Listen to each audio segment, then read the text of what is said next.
This is Larry the Barberman. I'm here at Smith Hair Studios in North London, Edmonton, with the owner, Nathan.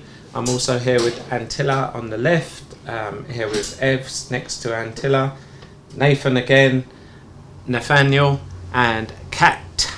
And basically, I just love the team spirit in here. I love the unity. I just love everything about what these guys are doing, the way that they're turning up at the barber shows and making a difference. I found it really important to come to their shop and find out a little bit about what they're doing, get on the inside and kind of share their love for passion and the love for barbering. So guys, there's 5 of you. I just want to get like a brief outline of where you actually started in barbering, because I find it fascinating where people started in barbering and where they then take this wonderful craft.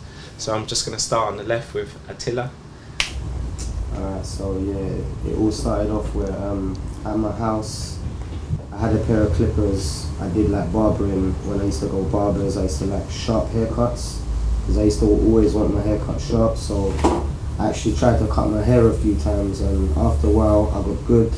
So then I used to cut my family relatives, and from then on I kind of fell off it for a bit. So I got another normal job because I wanted money. I wasn't earning money.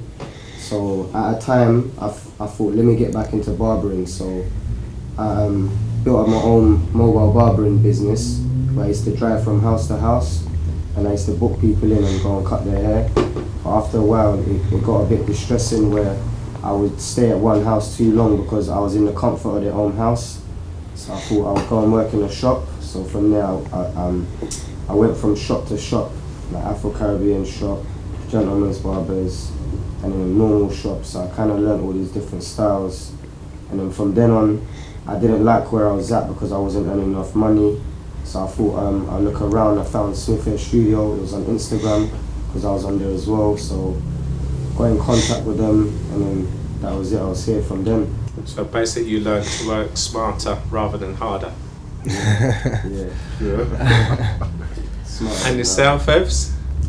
Basically, just to start off to where I actually got the confidence to actually cut myself the first time round, I used to be pretty decent at art in school, and I thought to myself, well, yeah, I know I'm good at art, but I want an artistic skill that I can actually use day in, day out in my life.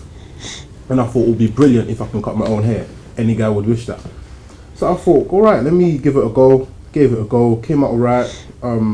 Prior to that, I was doing my shape-ups before that anyway, so I just moved on from the shape-ups to the haircuts sort of thing. And then from there, started cutting my own hair.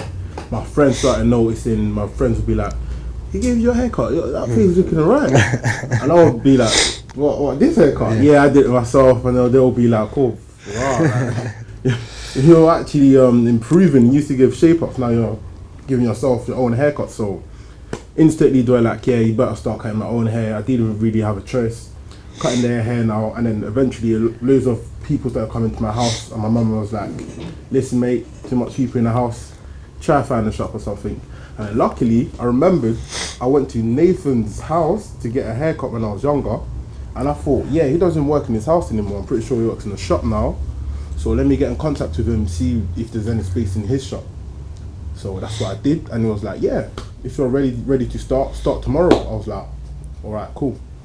Threw me straight into the deep end, and then from there I just sort of swam and just sort of improved and built my clientele, and then now we're here. Okay, so you was working too smart in the sense that you didn't want to pay no rent and your mum was paying the rent. Yeah. Something like that. And yourself, Nathan? Yeah, my story is quite similar to Ev's. I started off in when I was 13. It's 11 years now. I mean, it first started off me shaping up myself. My friends asked me where I got my shape up. Me telling them I done it myself. Wait, before I get to that point, I just want to first say in the beginning, before I started cutting hair, I used to go to a barber called MK, and my dad used to take me there with my brother. The prices were quite too high, so I started shaping my own hair and trying to cut it myself. That's where it first started, and I started shaping up my own hair with the clippers I found at home, the shaving clippers, but it's not anything special, not too sharp. But I started using that, started giving myself patches, taking off my sideburns a few times, giving myself mad designs that just didn't look sharp at all. But as time's gone on, I started getting better. I done all my friends at school, worked in a few shops, and then came to SHS. I even remember when Ev came to me once, and I was giving him a Mohican. This was in my house. I think it must have been I must have been in year 11 or college, and he was saying, "Yo, can you go over my Mohican a bit differently? You're not meant to cut it forwards. You got meant to do it backwards here on the side." I thought I knew myself already. And I think that's when I noticed that Ev's gonna start trimming soon. Or if it's probably trimming already. Yeah, it's trimming already those times. Okay, so basically getting cut by MK, because MK is known as a specialist when it comes to shaping up and the patterns. Maybe subconsciously he influenced you to become a barber. No, definitely, because MK set the levels. I mean, when I went to MK's, I saw trophies, awards. I even went with him as a model when I was younger, and he done a mad design in my hair in Alexander Palace. And just by seeing the whole audience, and do you know what I'm saying? It's always stuck with me, that level to set, yeah. And yourself, Nathaniel? My journey into barbering started 4 and a bit years ago, next year making it 5. And my story was a bit different from Nathan's, Ev's and Attila's. Reason being that I actually came across barbering after I lost my job. And on walking to the train station from, just losing my job, I sort of was brainstorming on what to do from there, because I didn't want to work. Well, I kind of had thoughts of getting another job, but then I sort of didn't want to work for somebody else again. So I had ideas in my head to sort of be in charge of my own craft and be my own boss essentially.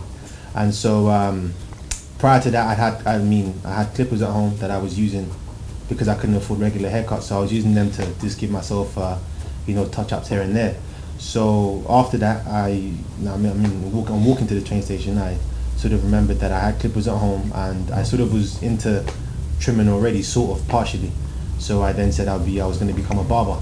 And when I came home, I then borrowed money from my sister, £100 to go and buy proper clippers, and which I have paid back actually years ago. It took me a while. You sure, fella? And then on getting those clippers, I decided to go into a shop that I used to get my hair cut at, because there was a vacant spot. And I spoke to the guy who used to cut my hair and said to him to speak to the guy who owns the shop and see if there would be a possibility of me being able to rent the chair, which he did do. And then I was fortunate enough, and I was told I could take the space, and my journey began from there. So I'm doing that now for a while, and my passion became, very high, and I would go home, watch YouTube videos, sleepless nights, spend 4-6 hours watching videos, and I just wanted to take my craft to another level. And knowing Nathan from across the road, and prior to that, I'd known that he used to cut hair in his garage, but I didn't go to him because his name also was Nat, and I thought, I can't be getting my hair cut from a Nat, and I'm Nat, I thought there can only be one me. So anyhow, I was outside the shop, my old shop one day, and he was walking past because he worked across the road from me. And he sort of told me about the idea he had about the shop, and it was sort of along the lines of what I was looking to do anyway. So when he spoke about that, I just said, yeah man, I'm in, and that's how SHS and me being part of SHS became about. Okay, so the moral of your story is, because of the, bad fortune that you had, it actually opened up the opportunity to find a career which you actually enjoyed doing. You wasn't kind of part of the mundane, getting on the train, going to the tube for money. You now make money from your passion. Yeah, most definitely. So that age-old saying, behind every setback there is a seed of benefit of equal or opposite opportunity, has applied to yourself, which is good. Yeah. And yourself, Kat? Well, I don't do barbering. I'm on the hair side of things, and I've always known how to do hair. And I was working somewhere for like 4 years, and then I wanted to, when you just come to a stop, you're doing the same thing, the same job. It's not exactly, you're not doing hair that you enjoy. You're not picking your clients, they're just given to you. You get a set wage and you just do what you're asked to do. And so I was coming to a point where I didn't know if I wanted to do hair anymore. And the shop, I think Nathan was starting to do up the shop, and I only live across the road, so I was going to the shop. and I already had Nathan on Instagram, but we didn't exactly know each other like that. And as I was crossing the road, like, he called me over because one of his friends knew that I do hair, and he approached me, and I was thinking about it, I wasn't sure about it, wanted to do it, but I didn't even know if I still wanted to do hair. So, but then to go from a job where you get paid weekly, you're getting your set wage, to then go in somewhere where you've got to build up your own clients, it's a bit hard, and I wanted to give up. But Nathan was just on my back constantly, like, Cat man, when you're gonna come in, man, like, come on, Cat man, you could do this, man, come on, blah blah blah. And then in the end, I gave my job up, and here I am, full time. That's how you was quite lucky to meet him. Yeah, like, he believed in me. He believed in me before I believed in myself. And he hadn't even seen what I could do yet, if that makes sense. He was on my back, and I hadn't even been in the shop yet to show him what I can do. So you're a lucky girl. Yeah, That's he's a right, lucky okay. boy, he's got me as well. Vice versa. Yeah, definitely. No, definitely. Right, Okay, so you guys have kind of like, as I said, burst onto the scene. I've been going to the barbering shows now for maybe a year and a half, and I just saw you make an appearance at Champs Barber Battle at the O2 Arena. Tell me what your kind of objective is for turning up at these shows. What do you want to learn from it, or what do you want to gain, or what do you want to, I don't know, share? Okay. Over to you. You wanna tell them?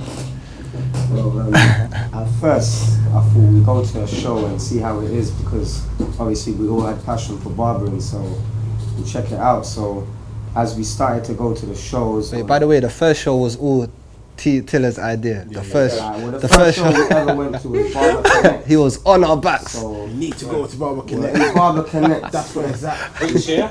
this was it last... This This year? year, it was this 2016. year. 2016. Yeah, it's the only the first show we ever went to. So, you know, the show was fantastic. You know, it was different. It was an eye opener. We met a lot of people there. Like I met Tarek the barber. Shout out to him over there. We met Nell the barber. We met so many different guys there, and we saw so many different things.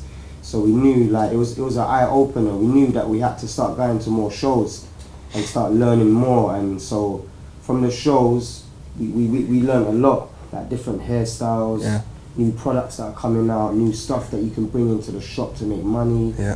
and branding. It's just all these different ideas started to come. So the more we went to the shows, the more ideas grew, and the Yeah. more we come back and had meetings and just went with these ideas. And Exactly. every idea we've actually went on with has been a success. Yeah. So that's what we've got out of these shows. Okay, so tell me, where do you think, this question goes to you as a team, where do you think you would have been if you weren't attending the shows like Barber Connect and Barber Bash and Champs Barber Battles? Well, if we didn't go to the shows, we would have probably just been regular barbers. And as you know, Instagram is big now, and it's blowing up everywhere. So when you go on Instagram, you're gonna see all these shows. Yeah. So seeing all these shows and hearing about them just made us want to go more. And now attending these shows and seeing what it's really about has just made us want to go more and more now. Yeah. To be honest, I think we were always gonna end up at these shows, only because we sort of understand that whatever you're passionate about, it's good for you to meet other people that share the same passion for similar, if not the same craft.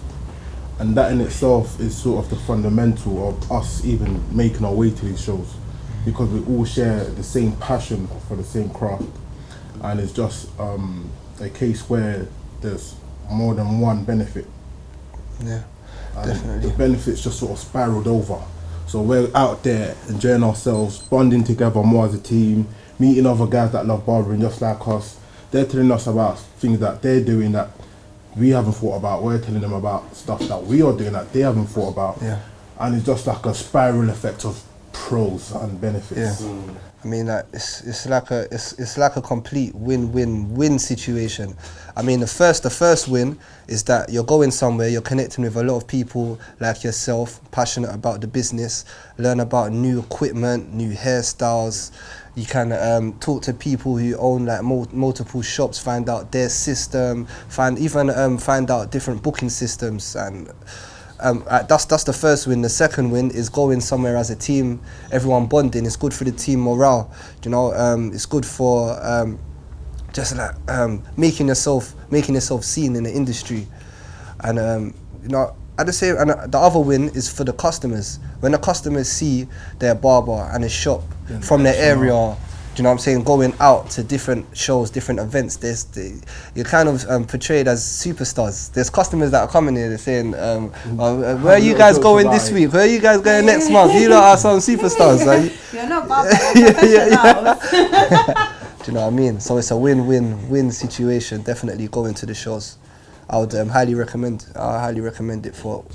Yeah, I was going to add to that. I was going to say, like Ev's touched on the point earlier of saying, I mean, it was good for us going to these shows to meet people, like-minded individuals who had or shared the same passion like we did. I think also it's, I think I would say personally for us in our personal lives, I think going to these shows or being in these places has also improved ourselves, has improved us personally. Because for me, I've gone through a personal transition from just being someone who thinks on a shallow scale to someone who thinks on a bigger scale, just by going there to see people who do things a certain way or who have established something from just believing in themselves or from a craft, you know. So I think on that basis too, I think personally it's also helped us, you know, to grow and become the people that we are today from those things and attending these shows.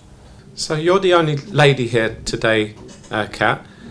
You're probably the one that keeps the team together. Tell me how the team morale is created in this shop, because as you remember at the beginning, I introduced this shop as having one of the strongest team morales there is. So tell me how you guys do that in this shop.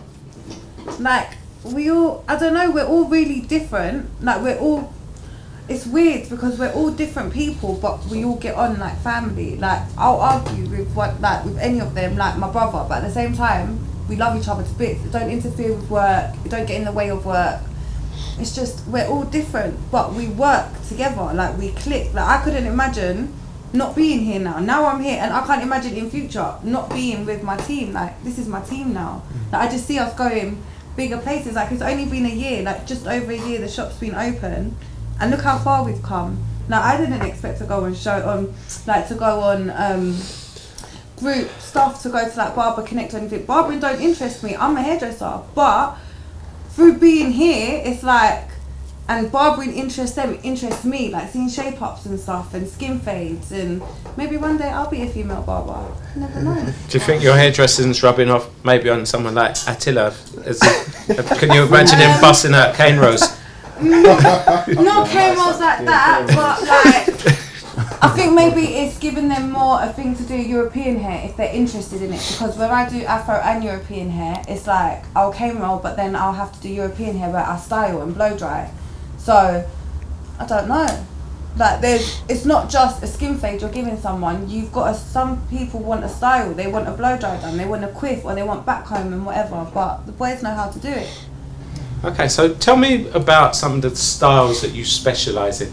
Yes, you can probably do everything, but every barbershop has a speciality. What would you say the speciality in this shop is? What's your typical client? First thing I'll say is we treat every single client the same, whether you're young, older, female, male, whatever race you are. We all treat every customer the same, and regardless of your status, because we have different type of people that come here with different social backgrounds. So we have a main priority on our appointments. If your appointment is at 12, we try our best for you to be able to see at 12, and that's day in, day out, consistently. I'll say that's one of the things someone knows about. So running a tight ship's really core and really important as you as a team and as a company and as a business. Yeah, and also I think also in what, I mean, adding to what Ev said again, it's we do take pride in, you know, our work, you know, whatever style it is, something we're familiar with or something that we're unfamiliar with, we always try to make sure and ensure that we make sure we do our best, you know, and make sure that person leaves the chair happy, regardless of whether we've done that style before or if it's our first time, or the client could be guiding us through what they want in a specific type of way. We sort of ensure that we make it, and that comes from seeing how, you know, Nathan works, Ev works, Attila works, like, you know, Kat works, and the other two hairdressers, Janelle, Steph, or Nicole. Like, you know, we we do try and ensure that we give the best service that we can do at every point. So we also try and make that a very paramount thing in our work ethic, day in, day out too. So you basically feed off of one another's pride. Essentially. Yeah. Okay. Yeah. Cool. And what are you really loving about the industry right now? What's exciting you for the future? Up and coming shows. So as I started going to the shows, seeing barbers cutting on stage kind of it motivated me. I kind of wanted to be on the stage, so I kind of connected with the barber community, and obviously my work got out there, and then I somehow found myself at a couple of events now. So I was cutting at the Salon International. That shout out to the MH Feds, Damien, Adam Sloan, and is it Joe Sloan as well. So yeah, they gave me the opportunity to cut on stage, and then is it Bernice Flower? Bernice. Yeah, Bernice Flower from the Fabregas team. Phil Simmons one time, he couldn't make it, so he phoned me and asked me, so I took his position, thanks to him as well. So Good guy, Phil. yeah, so now we've got some up and coming events coming for next year, so the whole team will be cutting on stage, so yeah, we're looking forward to it. Which stages? Yeah. We've got Glasgow. We've got Glasgow coming up in March. Couple different ones now. Some are in talks, so Huh? some are in talks. We're still yet to decide if we do wanna.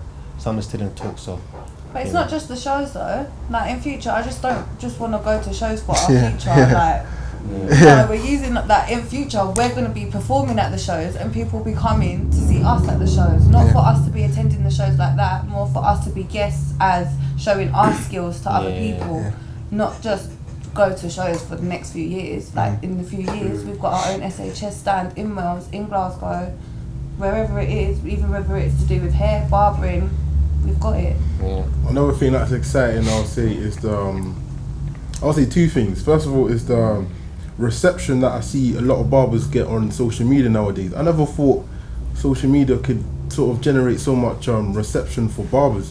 I'm seeing barbers all over the world get crazy type of views. Also, there's a lot of brands and sort of platforms out there for barbering communities.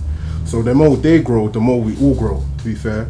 And second thing I'll say is sort of the role that sort of it gives us in our community in terms of showcasing what you can do when you put your head down and focus on a craft. That's also exciting to know that people are excited just to see the outcome that you have in your own personal life. Okay. Yeah, and also, yeah, man. One more thing, also having a lot of barber friends. You know? Barber buddies. We have a lot of barber friends. Like, you know, I mean, what better way than knowing that you can go around the country, you can get a free trim. You know, I can go to Cardiff now and I can get a free trim. You know, last year I couldn't because, you know, I had to pay for a train ticket and go, you know, pay for a cut. But now I can go pay for a ticket and get a free trim, and you know. But it has its perks, and it's a good thing in a sense. And you know, and seeing how everyone's, you know, how it's impacted on everyone. Like, normally he's the guy who people slide in his DMs, you know, asking him questions, numbers, you know. Some people are like, hey, Ev, taking selfies, I open know, my DM, I'm like, who's this? It's, Ev, what haircut do you crazy. think is going to suit me? Ev, should I get clothes? And I'm thinking, well, first thing is that I must have some sort of Impact. like, you know, impact on people for them to have the confidence to do that without feeling any way. So, yeah. So Like, you're someone's like the got- trusted advisor. Yeah, Yeah, they've got confidence in you to tell them what will work for them. Yeah. Sometimes Right. Nathan will be like, Ev, what do you think I should do with his beard? And I'll be like, you know what? Fade the beard a little bit, keep the front, you know.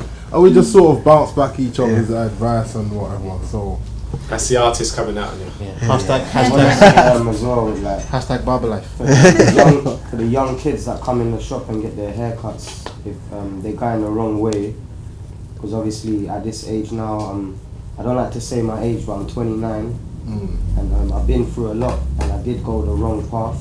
So I would actually advise the kids and try and inspire them to go the right way. If they don't listen to me, it's up to them, and I think everyone in the shop does the same thing as well.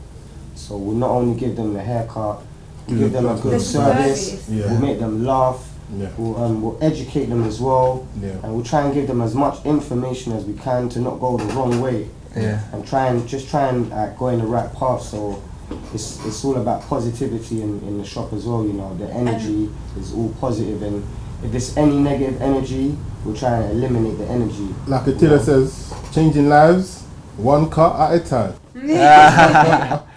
But to be honest, I think giving haircuts is the easiest part of your job.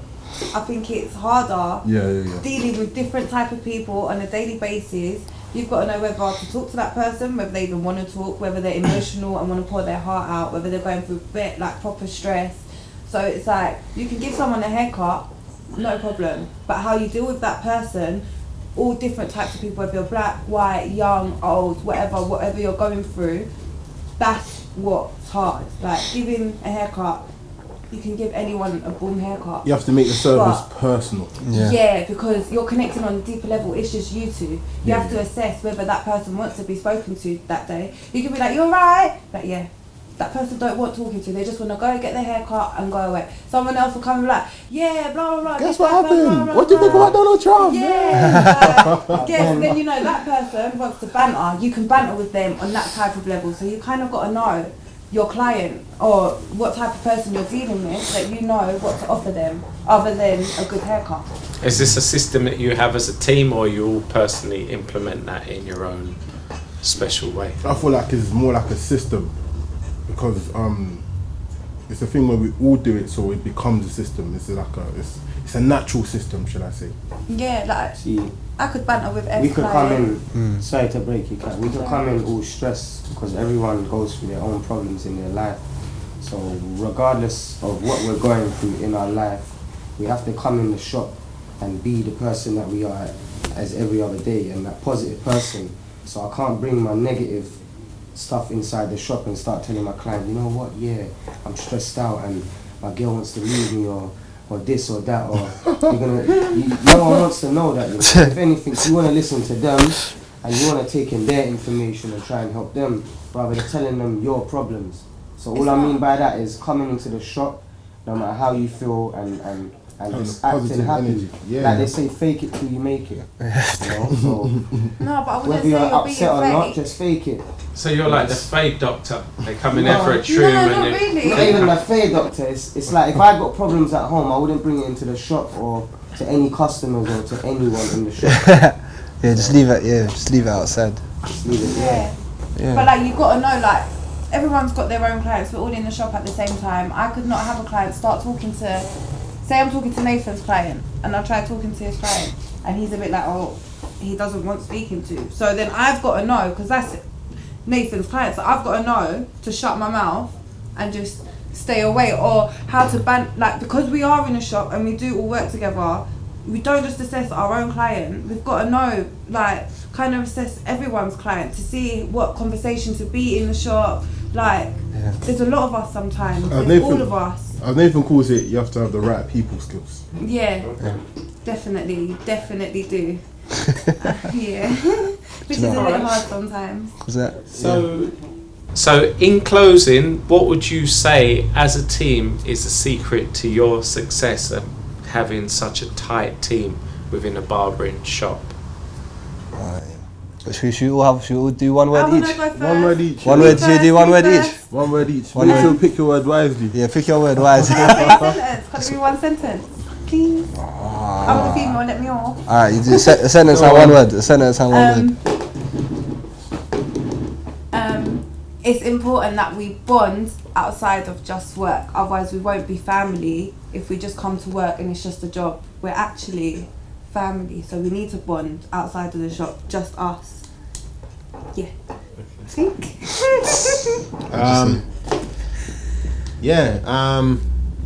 Determined. Determined. That's the word. Yeah.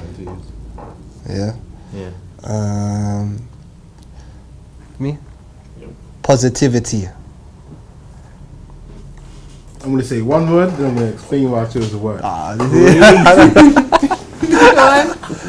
Creative, only because you have to be creative about how to solve a problem. Passionate. Self-motivated. To wake up and self-motivate yourself every day and try and get better at what you do and master your craft and attack it by any means. Yeah, it's true. If you're all self-motivated, you all come together as a self-motivated team. So you're all aiming for the same thing, just on a personal thing that comes together as a team. If that makes sense. I don't know, but yeah. Yeah, as the acronym says, for team, together each achieves more. So I think that relate. Well, we can relate to that a lot. That applies to us. Like we all need to have the same vision. Together that each makes achieving sense. more. Cohesion. Maybe that's We wanna just say thank you maybe to a few barbers at the end that have helped us or gone.